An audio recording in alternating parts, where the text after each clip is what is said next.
ወደ እስራኤል ከተለያዩ ሚዲያዎች ተወጣጥተው ላቀኑ ኢትዮጵያዊ ጋዜጠኞች እስቲ ይህንን ቪዲዮ አድርሱልኝ።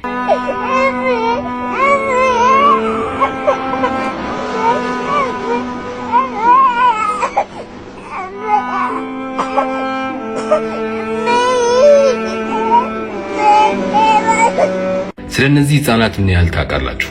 ማለትም እስራኤል ጋዛ ላይ ባደረገችው ጥቃት ያለ ኃጢአታቸው ያለ በደላቸው በምትመለከቱት መንገድ ስለተጨፈጨፉ መከራቸውን ስላዩ ህፃናት ምን ያህል ታውቃላችሁ? እንደ ሰውነታችሁ ለነዚህ ልጆች አዝናችኋል?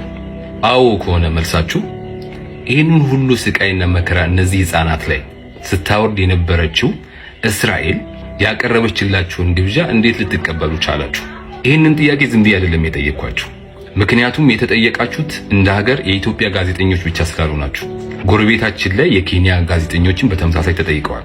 ለምሳሌ የኬንያ ጋዜጠኞች አልተቀበሉም። ምክንያቱም እቺ እነሱን የጋበዘችው ሀገር እነዚህ የምትመለከቷቸው ህፃናት ላይ ያለ ርህራሄ ጥቃት ስትፈጽምና ለሞታቸው ለስቃያቸው ምክንያት እንደነበረች ስለሚያውቁ እናንተ ለምን ተቀበላችሁ ነው ጥያቄው።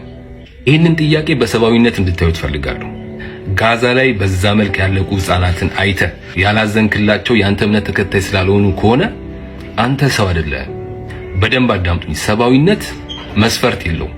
አማራ፣ ኦሮሞ፣ ትግራይ አይልም። ኢትዮጵያዊ፣ ኬንያዊ፣ አሜሪካዊ አይልም። ሙስሊም፣ ክርስቲያን አይልም። መስፈርቱ ሰውነት ብቻ ነው። ሁሉም ነገር ከሰውነት በኋላ የሚመጣ ነው። ዘርክ፣ ብሔርክ፣ ሃይማኖትክ። ይህንን ቪዲዮ አድርሱልኝ። አመሰግናለሁ።